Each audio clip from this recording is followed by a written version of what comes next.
I'm writing this because I don't know how much time I have left. My name is Arjun and I live in a small village in Rajasthan, India, about an hour's drive from Jodhpur. It's the kind of place where everyone knows everyone, where the desert stretches endlessly beyond our mud houses, and where old stories about spirits and curses are told over chai. I never believed those stories. Not until last week. Now, I wish I'd listened. Our village is old, older than anyone can remember. There's a well at the edge of it, half crumbled, surrounded by thorny shrubs and cracked earth. No one uses it anymore, hasn't for generations. The elders say it's cursed, that something lives down there, something that listens. They call it the Kali Ma Kakuan, the well of the Dark Mother. As kids, we'd dare each other to throw stones into it, but no one ever got too close. Even the goats avoided it. I always thought it was just superstition, a way to keep us from falling in. Last week, my cousin Vikram came to stay with us. He's from the city, all swagger and skepticism, always laughing at our village nonsense. One night after dinner, we were sitting outside under the stars, the air thick with the scent of dust and jasmine. Vikram was bored, scrolling on his phone, when he started asking about the well. My mother, who was washing dishes nearby, overheard and snapped at him to drop it. "Don't talk about that place," she said, her voice sharp. "It hears you." Vikram laughed it off, but I could tell it got under his skin. Later, when my parents were asleep, he nudged me and said, "Come on, Arjun, let's go check out this haunted well of yours. Prove it's just a hole in the ground." I told him it was a bad idea, but he kept pushing, calling me a coward. I was 19, he was 22. I didn't want to look like a kid in front of him. So, against every instinct screaming at me to stay put, I agreed. We grabbed a torch and crept out, the village silent except for the distant howl of a jackal. The moon was full, casting long shadows that made the desert look alive, like it was watching us. The well wasn't far, maybe a 10-minute walk, but it felt like hours. The closer we got, the heavier the air felt, like it was pressing down on my chest.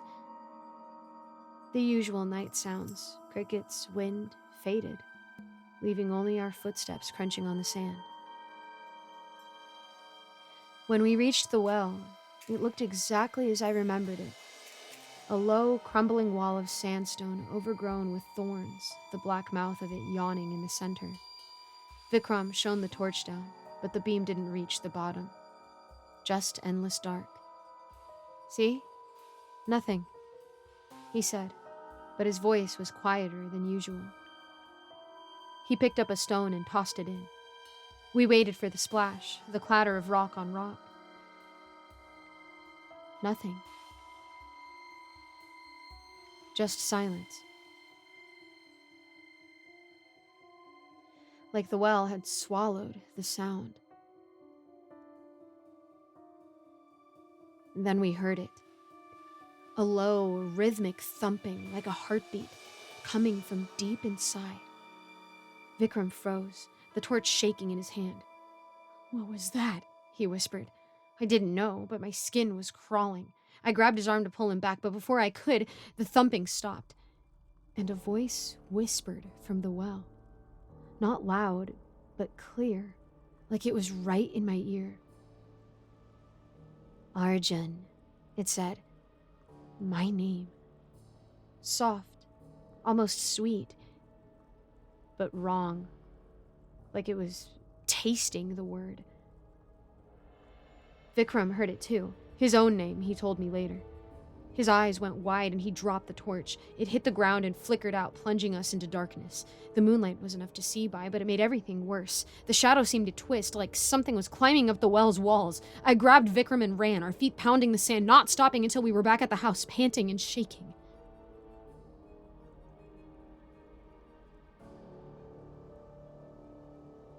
We didn't talk about it that night. Vikram tried to laugh it off the next morning, saying we'd spooked ourselves, but he looked pale, and his hands kept twitching. I couldn't shake the feeling that something had followed us back. That day, strange things started happening. The water in our clay pots tasted bitter like ash. My mother's bangles, which she kept in a tin by her bed, were arranged in a perfect circle on the floor, and at night I heard it again, that thumping like a heartbeat coming from under the house. The next night, Vikram woke me up, his face slick with sweat. "It's calling me," he whispered. "The well. It's saying my name." I told him he was dreaming, but then I heard it too. My name, his name, whispered over and over, not from the well, but from everywhere, like the air itself was speaking. We locked the door and stayed up, clutching knives we'd grabbed from the kitchen, but it didn't stop. The whispering grew louder, angrier, until it felt like it was inside my skull.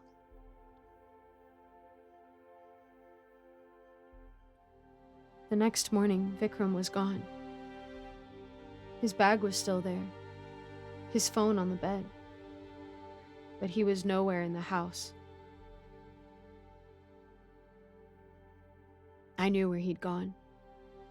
I don't know why I went after him. Maybe I thought I could save him, but I ran to the well.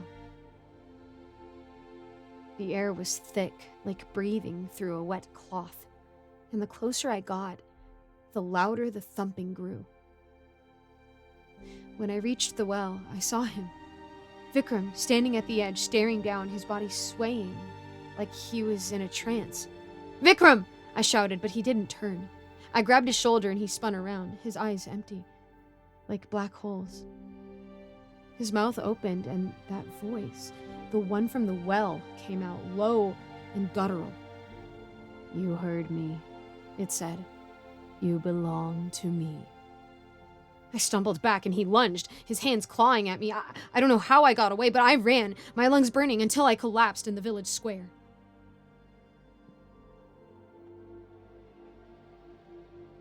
The elders found me, and when I told them what happened, they didn't look surprised. They said the well takes someone every few years. That it's been that way since the village was built. They burned offerings, sandalwood, and ghee at the well's edge and told me not to go near it again. They said Vikram was gone, that the Kali Ma had claimed him. I wanted to argue, to demand they search for him. But deep down, I knew they were right.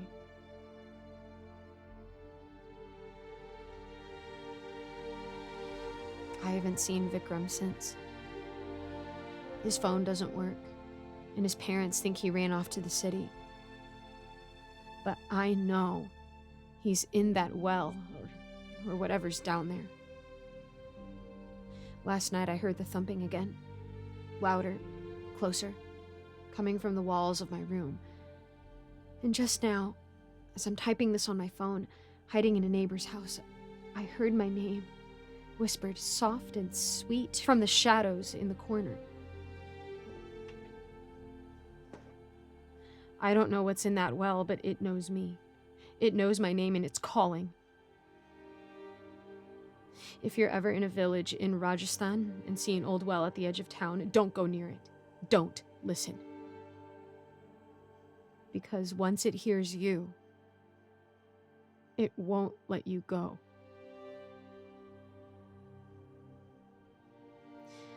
I'll probably try to pass tonight safely if I can. I'll inform you if something happens.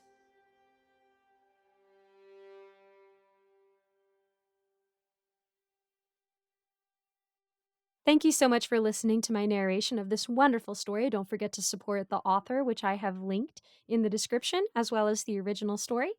And I just want to give a quick shout out to my patrons, Scott, Old Penguin, Ellie Hutmeyer, Mr. Sankofa, Austin My Love, Rinku Star, William Hartley, Cupcake Hips, Alonzo, Icy Narrates, Jesse Hartley, Eric Cifuentes, Lawrence Wallen, and Melissa Perez. I also try to link a different charity or a different cause every month and maybe a little more. So don't forget to check out the description to support the author of the story you just listened to and to maybe help somebody else out, even if it's just $1. As always, if you guys have a prayer request, please let me know in the comments, shoot me a message on Discord. I would love to know how I can be praying for you. Thank you guys so much. God bless, and I'll see you in the next video.